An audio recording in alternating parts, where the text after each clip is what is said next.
Today, I want to tell you the story of how Oasis became inextricably linked to their musical heroes, the Beatles, how the two bands ended up having a massive public falling out at the back end of the 1990s, and how, eventually, things got put back together again. In the 2019 film Yesterday, there's a moment where Jack, the main character from the film, realises that somehow the Beatles have been erased from history. He frantically starts Googling to see which other famous artists are gone from history as well. The Rolling Stones are still there, but Oasis are gone. No Beatles, no Oasis. That's how tightly linked the two bands are in most people's minds. But if you listen to Love Me Do and Rock and Roll Star, you could be forgiven for saying there is no musical similarity whatsoever. So, how did these two bands become so tightly associated with each other? Let's start at the beginning. In fact, let's start several years before the beginning. This is a Manchester venue that opened in 1962, a beat club known as the Oasis. On Friday, February the 2nd, 1962, the Beatles played their live debut in Manchester at this club. It would turn out to be a bizarrely significant moment. 5 years later, on the 29th of May 1967, in Manchester, Noel Gallagher was born. And, talking to BBC Radio, Noel said this: "Sergeant Pepper is special for me, because I was born on the 29th of May, and it came out on the 1st of June. So, when I was being born in St Mary's Hospital, Manchester, it was being played on hospital radio." The first music I ever heard was, believe it or not, the Beatles. So it was sort of the Beatles, the Sex Pistols, the Jam and the Smiths that sort of shaped my sort of musical output. Paolo Hewitt also tells the story of the band's origin when band members Bonehead and Guigsy, along with original singer Chris Hutton, had just formed a band which needed a name. The boys had named the band Rain after the Beatles song, a Lennon composition, which had appeared as the B-side to Paperback Writer. The next band member to join was drummer Tony McCarroll, shortly followed by new singer Liam Gallagher, who changed the band's name to Oasis. Then came Noel Gallagher, and then in 1993 the band got signed in Scotland, and by the time they went to Glasgow and forced their way onto the bill at King Tut's Wah Wah Hut, they had their blistering cover of I Am the Walrus by the Beatles, which they finished their 4-song set with.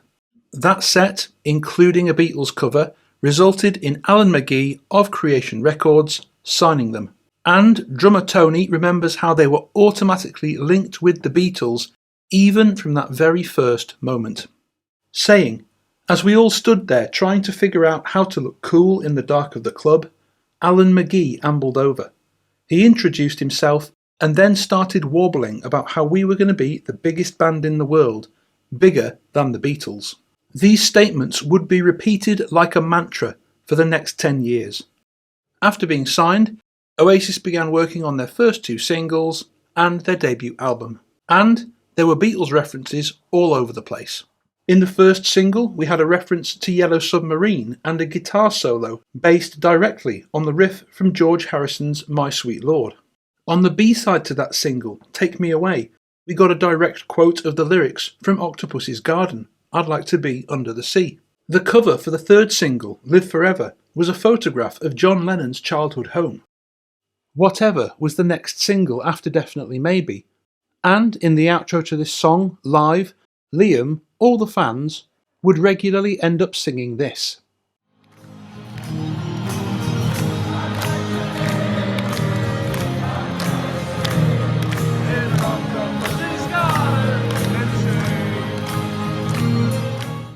Definitely Maybe came out in August 1994 and hit number 1 in the UK.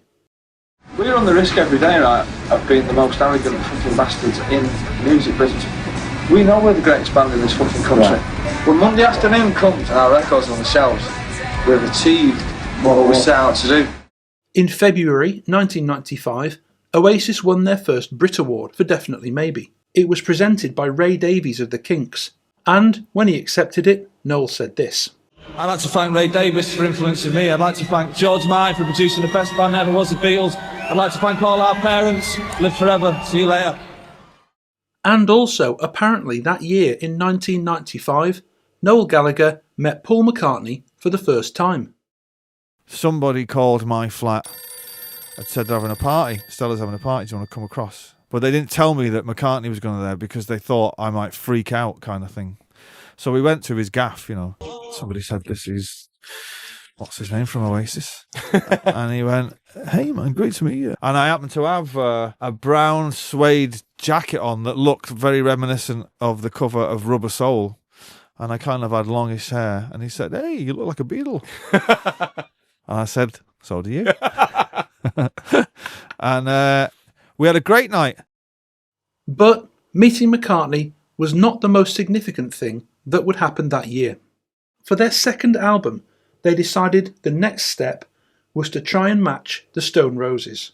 And so, in the spring of '95, they went to Rockfield Studios, where the Stone Roses had most recently been recording, to make their second album, What's the Story, Morning Glory. There, they recorded the song Wonderwall, named after a George Harrison album.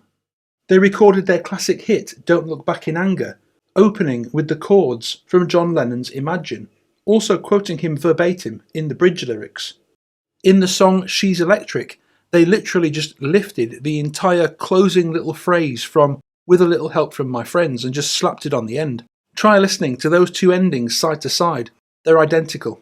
And in contrast to the heavy, punky sound of Definitely Maybe, this second album was miles more beatly in sound. Next came the famous Battle of Britpop, in which Oasis went up against Blur, competing for the number one slot, and losing out with Roll With It coming second to Country House. But at that time, Blur were not actually the ones that they were gunning for. Their goal was to match the Stone Roses, and then ultimately, the Beatles. You still regard Blur as your biggest rival? Beatles are our biggest rivals. Are you going to be as famous as the Beatles? That's up to you. Later that same year, in 1995, before Morning Glory had yet been released, Oasis participated in recording the Help album, on which Oasis and Friends opened the album, and a band called the Smokin' Mojo Filters closed it, singing Come Together by the Beatles. The Smokin' Mojo Filters featured Paul Weller on lead vocals and Noel Gallagher and Paul McCartney in the band. So, having met Paul McCartney that same year, Noel was already jamming with him in a band and performing with him on a record. And the next month, in October, Oasis would release What's the Story, Morning Glory. And it was this album in particular that established Oasis as the dominant force in the British music scene in the 90s. And of course, at this point, with two fantastic albums under their belt and an absolutely huge fanatical fan base behind them, they really had actually started to look like the next Beatles. In November '95, they played 2 gigs at Earl's Court in London, and they were supported by the Bootleg Beatles. And this is how 1995 closed. When Noel was asked, what's the best thing to have happened to you in 1995? He instantly replied, meeting Paul McCartney. But next came 1996, when the Beatles as rivals thing became much more serious and much more real. It became apparent that Oasis had blown the Stone Roses out of the water. Their second milestone and mission had now been achieved. I was there at the time as a teenager, and they were monstrous. They were just so massive. And it looked like they genuinely were on course to achieve everything they set out to do.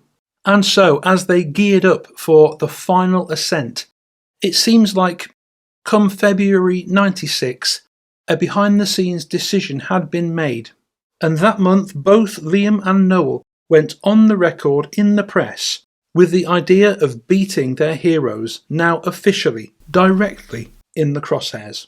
That month in Q magazine, Noel openly said that he now felt his band was up there with the Beatles. He felt that they were now in their league. He was asked, "Do you think your obsession with the Beatles could go too far?" And he replied, "It's beyond an obsession, it's an ideal for living. I don't even know how to justify it to myself. With every song that I write, I compare it to the Beatles. If we were to sit down now and take John Lennon, Jimi Hendrix, Ray Davies, Steve Marriott, anybody's first 2 albums against my first 2 albums, I'm there. I'm with the Beatles. If you ask me where I'll be after my 8th album in comparison to the Beatles, then they'll piss all over me. Probably." So, in that interview, Noel was honest about his aspirations, about his ambition, but he was still pretty respectful to his heroes. That same month, in the Sunday Times on the 18th of February, Liam said this: "It's really important to be bigger than the Beatles. I think we're better than the Beatles, and we've only done 2 albums. It was different when they were around. We'd just come out of the war, and a bunch of scousers could make us happy again. I reckon we've pissed all over the Beatles. Masterplan, as good as anything. Roll With It, as good as Paperback Writer, Hard Day's Night. We wrote half the 3rd album in 1991, and it betters the Beatles. They ain't the best band in the world, we are. McCartney was just a soft lad. Musically, he was boss, but at the end of the day, right, he was always out to be nice. But I know for a fact I could not hold a conversation with him for more than 10 minutes. Not even that. Maybe 5, maybe 3, maybe 2, maybe 20 seconds." Now it turns out that at this point, Noel Gallagher had actually not just met Paul McCartney. I think he'd also met George Harrison. I don't know the specific date for sure, but they'd been at a bonfire together, so I think there's a good chance it was the previous November 1995, on Guy Fawkes night. I met George once. I was at a bonfire at John Lord's house from Deep Purple in the 90s. John Lord's house backed on to Friar Park where George lives, and one of them was saying, "Oh, George will be along later on." It was the big beard, the denim jacket. And we sat around the bonfire, and he sat down beside me, and he said, "Do you want to share a Heineken?" And I was like, "Yeah, go ahead." And we had 2 cans of Heineken, and he's like, "Do you like Carl Perkins?" And I said, "No." And it's like, "Do you like Chuck Berry?" And we talked about guitars for ages, and he was a proper dude. And it was probably for the best that Noel had met and got along with George, because George Harrison was the first Beatle to respond to Liam's comments. This is from MTV News, I think, in July 1996. And finally, Oasis lead singer Liam Gallagher has been greatly criticised by one of his biggest heroes, former Beatle George Harrison. Oasis have always made it well known what massive Beatles fans they are, but as far as George is concerned, the band would be better off without their lead singer. Oh, he's like a bit out of date. You know, I mean, he's a bit of a... It's just silly. It's silly. I feel a bit sorry for him, really, because I think he's totally missed the bus. And I think it was proven when you see the band without him singing. You know, they're more in tune, and they can, you know, I mean, he's just excess baggage, I think. And all he does is, you know, make people think what a bunch of crannies they are. Oasis had never been criticised in this way by their idols before. I'm not sure they quite knew how to respond, and as far as I've been able to find, there wasn't any significant kick-off or reaction from the Oasis camp, at least not yet. Which brings us neatly into August. The Stone Roses had Spike Island, but Oasis had Knebworth. And at those gigs in August 96, they broke the record for the largest concert in the country to date, playing to 250,000 people, with reportedly more than 5% of the population of the UK having attempted to get tickets. That's 1 person in every 20 from the entire nation. The song they played before taking to the stage was Sgt. Pepper's Lonely Hearts Club Band. They were supported by the Bootleg Beatles alongside John Squire, who was now playing on stage alongside them as an equal, in a very symbolic moment showing what they had achieved so far and what was in their sights next, going after being bigger than the Beatles. But between a member of Oasis and a Beatle, the opening shots had been fired, and these would not be the last. A few months after Knebworth, Oasis began recording their 3rd album, Be Here Now, And just as when they had been aiming to do what the Stone Roses had done, they went to Rockfield, now that they were aiming to do what the Beatles had done, of course, they went to Abbey Road. Was that an actual intentional, we're going to make this really Beatley, we're going to make this really psychedelic? Yeah. It was the same studio as the Sgt. Pepper's. It was, yeah, it was, yeah. Well, because originally we were going to do the whole album in Abbey Road, so it was all going to have a bit more of that flavour. You know, it was the natural step. They'd gone to Rockfield because they did the first album on a Valley, saw the Stone Roses in Rockfield, came and looked at Rockfield and thought, right, this is where we want to do the next one. We want to be where the Stone Roses are. And go to Rockfield with all their history, plus Owen was using Rockfield all the time for all of his records by that point anyway.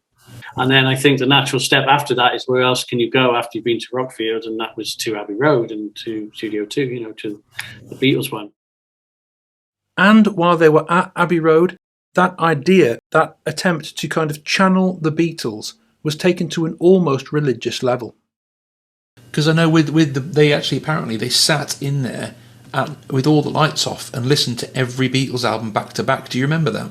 Yeah, we did. Yeah, we put them all off. I mean, Liam would often say, "Oh, just stick, you know, Sgt. Pepper on." And we'd have it coming out of the ties in the live room, and we'd walk down into the live room, so you're hearing it echoing around that massive live room with all the lights down and just a few beers, and yeah, just trying to relive what it must have been like to sit there and listen to those tracks back in the day if you were the Beatles.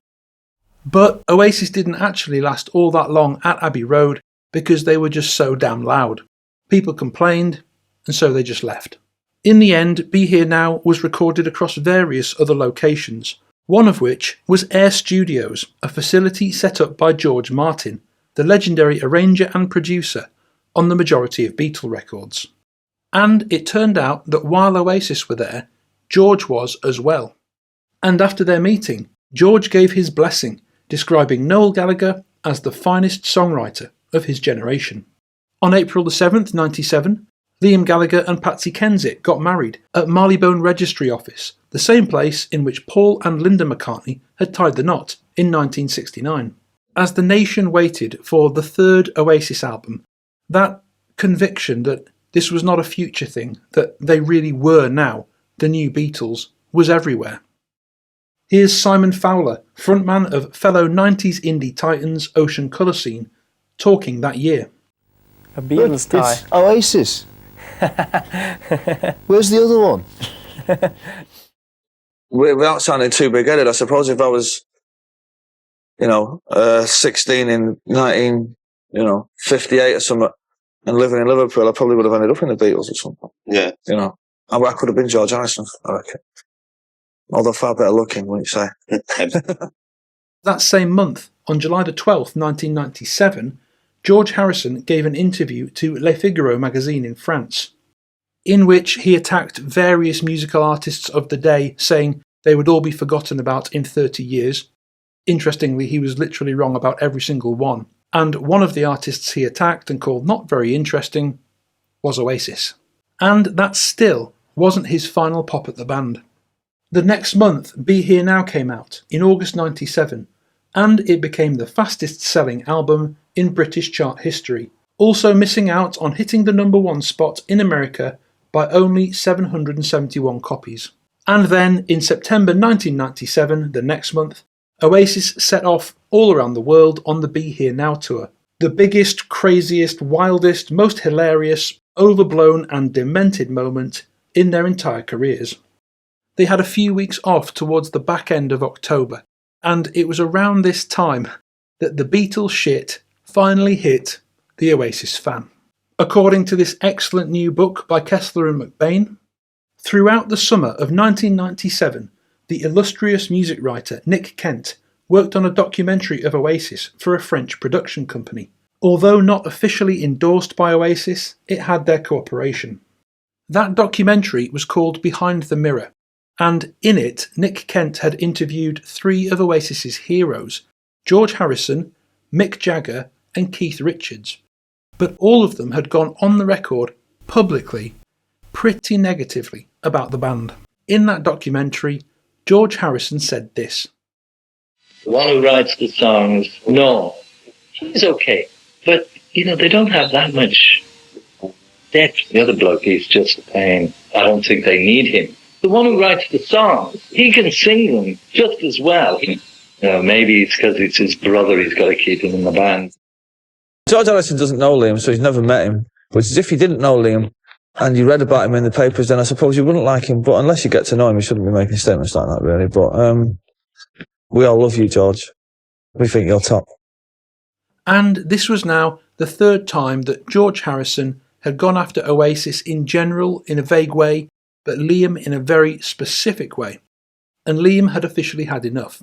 During press interviews on the Be Here Now tour, he began to let rip. I still love the Beatles and I still love George Harrison as a songwriter in the Beatles, but as a person, I think he's a fucking nipple. And if I ever meet him, I'll tell him. And if you're watching it, the nipple. You know what I mean? So it goes to show that all the time the Beatles and all that stuff that he's still stupid. He's a silly one because he reads the press. How does he know I'm silly? I've got 40 GCSEs, mate. I'm not silly. After viewing the finished Behind the Mirror documentary, Liam and Noel blocked it from being shown in the UK and then stormed down to Steve Lamacq on Radio 1 and let their feelings be known to the entire nation. All these like slags coming out of the closets and that at the moment, right? But all these old farts, right, like get out of the day centre, right, yeah. They've got a problem with a kid, right, or Oasis, right, yeah. Obviously, like, yeah, and I ignored all that facts, right, yeah, because I dig all the music. I think I'm as personal human beings, right, yeah. At the end of the day, right, obviously they almost want a scrap, right, and I will offer them all right out here on radio, right, yeah, right, yeah. If they want to fight, right, Primrose Hill, Saturday morning, 12 o'clock, I will beat the fucking living daylight shit out of him, right. I'll still give him a steak pie at the end of it, right. So that goes for George, right, Jagger, Smitchards, right, yeah, and the other cunt, whoever fucking who gives me shit, right? Any of them old farts who've got a problem with me, right, leave the Zimmer frames at home and I will hold them up with a good right hook, yeah, and that's the end of it. I just think they're jealous and I think they're senile and I fucking ain't getting enough meat pies and that. But like, obviously they want a scrap and I will beat them up if they want to fight. And after that, as far as I've been able to find, George Harrison didn't say anything else. And as the Be Here Now tour continued, the dream was still alive. But the gloves were now off between the Beatles and Oasis. On the 26th of September 1997, in an interview with the New Statesman, Paul McCartney was reported to have said this: Oasis do not hide their adoration of Lennon and McCartney, nor do their songs, but McCartney does not altogether reciprocate. He reflects on them slowly, rather than dismissively. They're derivative and they think too much of themselves. I hope for their sakes they're right, but really, they mean nothing to me. They're not my problem. Oasis's future is their problem. I sometimes hear their songs and think, that's okay, but I hope they don't make too much of it and start to believe their own legend, because that can start to cause problems, as others have discovered. But I wish them luck. I don't want to see them as rivals. You know, I've come to the conclusion that there's room for us all. What had riled the mildest of all the middle-aged music legends, McCartney? According to Kent, writing in Mojo, McCartney had previously sent Liam a copy of Flaming Pie and received no reply. The day that article came out, Oasis were playing Earl's Court again. Here's a few comments Liam made from the stage. This one's called Stay Young, it's for all the old fuckers out there. Ones who can't handle it. Ones who've got big mouths and slag this band up your fucking bum. And apparently, shortly after that interview came out, Liam and Noel went straight to an interview with GQ magazine, where Liam said this: all these old farts slagging us off, they'll be dead and buried by the time we start getting senile and shitting in our pants, and we can remember all their shit tunes. I've got my mind set on you when we was fab. The quicker they fucking go, the better for everyone. Anyway, John and Ringo were the Beatles. Isn't it a pity? It will be when I meet George Harrison. I'm going to stand on his head and play golf. I'm going to do my Roy Castle impersonation on his head. Roy Castle was, amongst other things, a famous British tap dancer. Liam continued, so who wants a fight? Any old fart who's allowed out of the rest home wants a fight with me? After I've had my steak and kidney pie, I'll be ready. Any of you senile bastards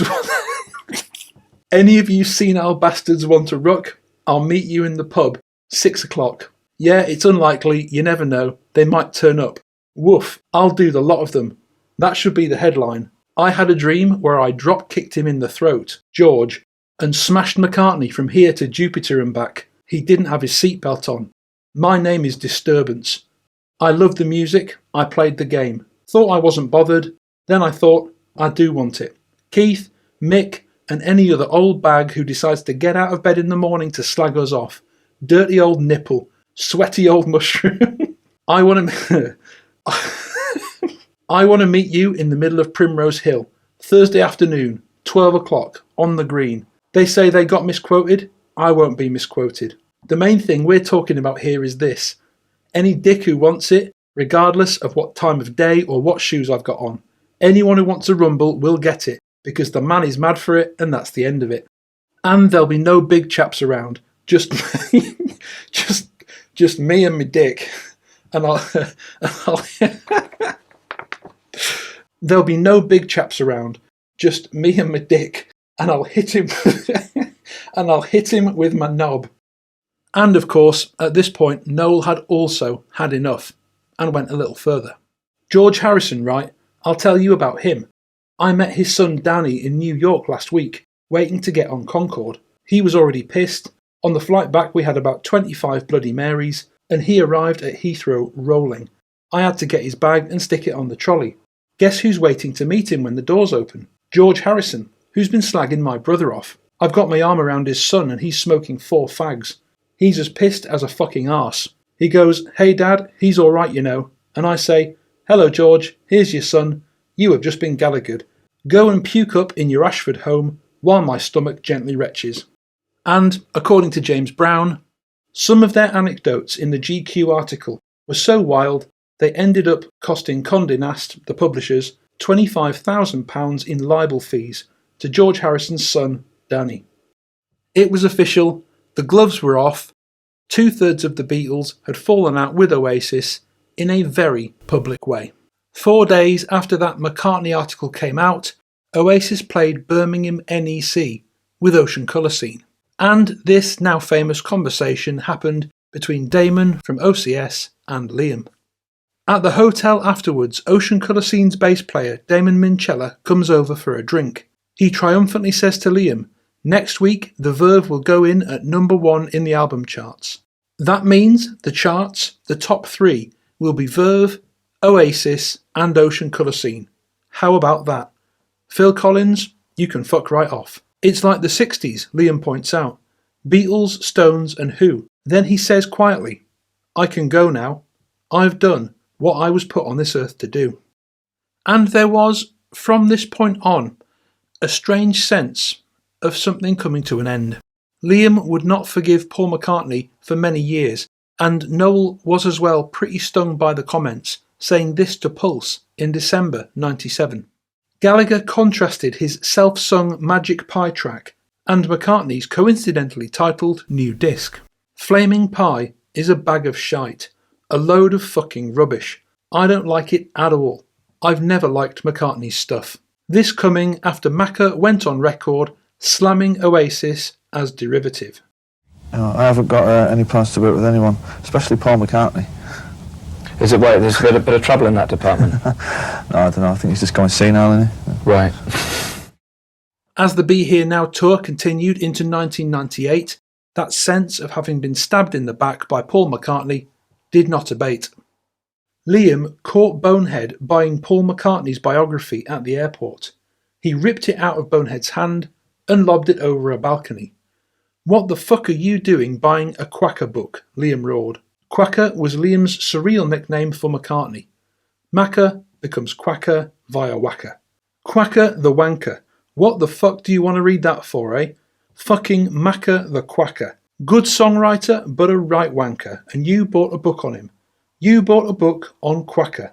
The level of disgust in his voice could not have been more prominent.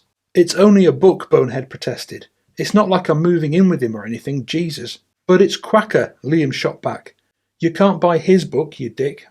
And in Melody Maker in March 98, Noel said this: "We never slagged Paul McCartney off, or George Harrison, or Keith Richards, until they started having a go at our Liam, really," explains Noel. You've got to stick up for your little brother, haven't you? From what I can recall, he continues, and from what I've read about the early 60s when the Beatles and the Stones first started, the establishment of the day, which was the professional jazz musicians, said that rock and roll was a bunch of noise and that them bands wouldn't last and only meant anything to 14-year-old girls. If you fast forward 35 years, it's very sad to see the rock establishment of the day are saying the same things about us as people said about them. I'd like to think that when I'm 56, I'll just disappear with a bit more grace.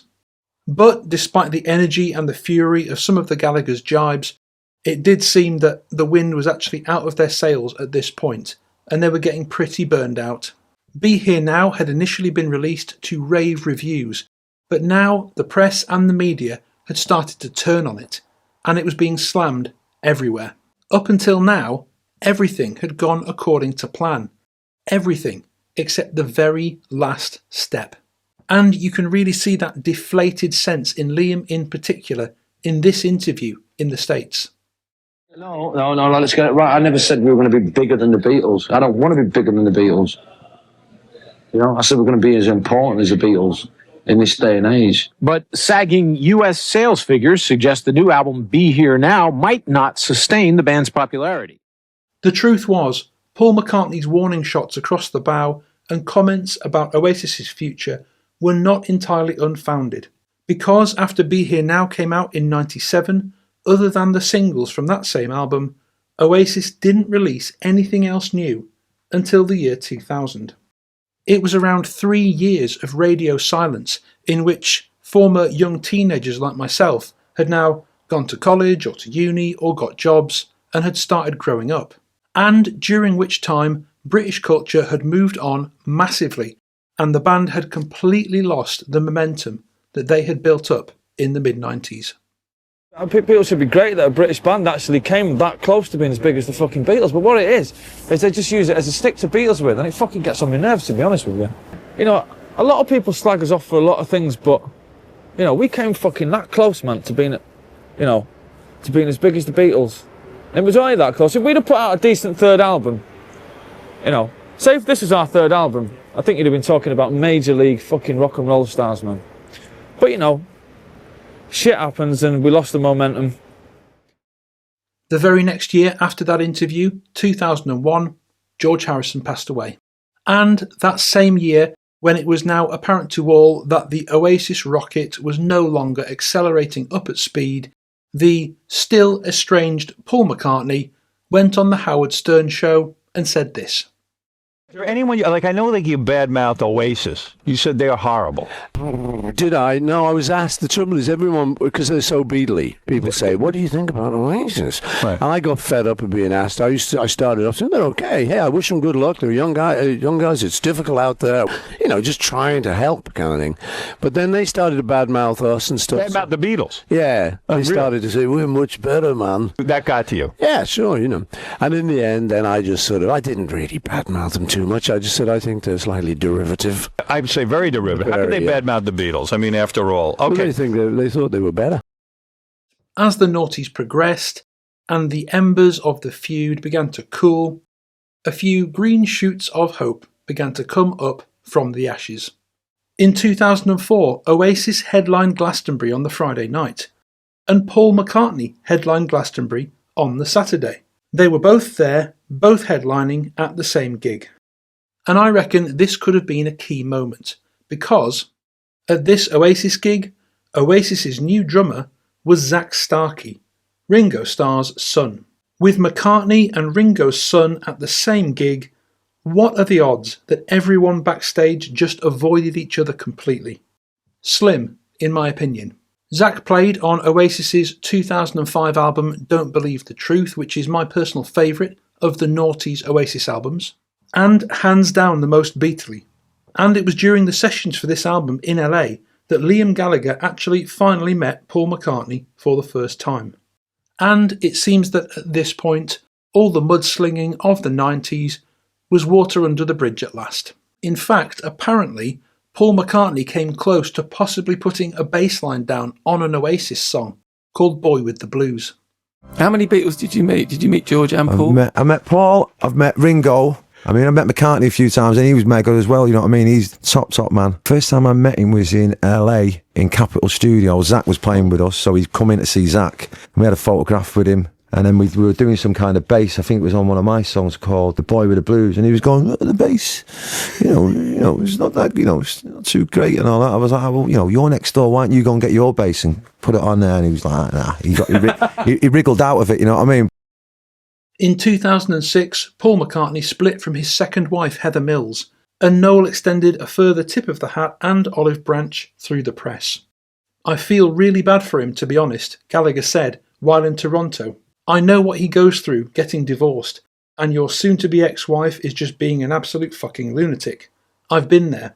I feel for him because he's quite a dignified chap, and he's one of the Beatles, and it's not a very nice end to a period of his life." And so, by this time it was becoming apparent that all bridges had not been burned between Oasis and their heroes. But then, in 2009, Oasis split.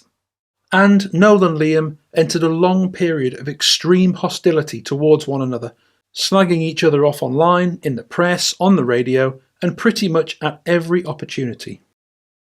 Individually, however, they both continued to pay their respects to the Beatles. In 2013, Liam performed My Sweet Lord at a tribute concert. And in 2020, when a fan asked him on Twitter which two rock legends he would bring back from the dead, he just replied George Harrison. In 2015, Noel also showed some regret for his edgelord comments in the 90s, admitting he was actually high when he claimed Oasis were bigger than Jesus and bigger than the Beatles. And it seems by now, at last, Paul McCartney was also rooting for them again. In 2015, Rolling Stone reported, Paul McCartney urged Oasis's perennially feuding brothers Noel and Liam Gallagher to stop looking back in anger and give music another shot. My advice to them, just get together and make some good music. I think a lot of people would like them to do that. They are pretty cool guys. I don't know if they will ever make up. It's a pity because they are very good together. Like many brothers, they are crazy, but it would be nice if they got together. Noel then replied in an interview with Yahoo Music, "Tell him if he writes our comeback single, it's on. Tell him to write an Oasis track and then we'll talk. I'll just put that out there." And the next year, as if somehow closing the chapter on the feud, in 2016, Paul McCartney said this, "Oasis were young, fresh and writing good tunes. I thought the biggest mistake they made was when they said, we're going to be bigger than the Beatles. I thought so many people have said that, and it's the kiss of death. Be bigger than the Beatles, but don't say it. The minute you say it, everything from then on is going to be looked at in light of that statement." And then, in September 2021, this happened. Noel performed on stage with Paul McCartney at Stella McCartney's 50th birthday, playing Beatles tunes. And, of course, in 2025, Oasis are back together. The reunion Paul McCartney called for has happened. They're out touring again, this time mates with the Beatles. And frankly, bigger than ever. It's a strange moment in time right now, seeing rumours in the papers of Oasis returning to Knebworth alongside the announcement of a new Beatles anthology being released. Talk about a flashback to the 1990s. And when the tickets for the Oasis reunion went on sale this time round, do you know how many people tried to get them? 14 million. There are approximately 69 million people living in the UK, so that means 20% of the population tried to get tickets. Remember how, for Knebworth in 1996, one person in every 20 in the UK tried to get tickets? For the Oasis reunion, it was 1 in every 5. I've got to be cheeky and ask, did the Beatles ever do that? And this was where I was going to end the video, but literally during the process of editing it, the Beatles and Oasis story came to such a satisfying conclusion that I had to update it. Because, just a few days ago, on September the 7th, 2025, Oasis played the Rose Bowl in LA, and Paul McCartney was in attendance. During the gig, he was seen videoing, and after the gig, he gave his final verdict. How was the show? How was it? Fabulous. Fantastic. And that's the end. I hope you've enjoyed it. Let me know your thoughts down in the comments below. Thank you so much for watching, and as always, I'll see you next time. And as always, a massive thank you to all my supporters on Patreon. And if you would be interested in seeing the extended version of this feature, if you would like to be credited at the end of videos, and if you would like access to bonus exclusive content, as well as my ad-free archive, the link is in the description, and hopefully I'll see you inside.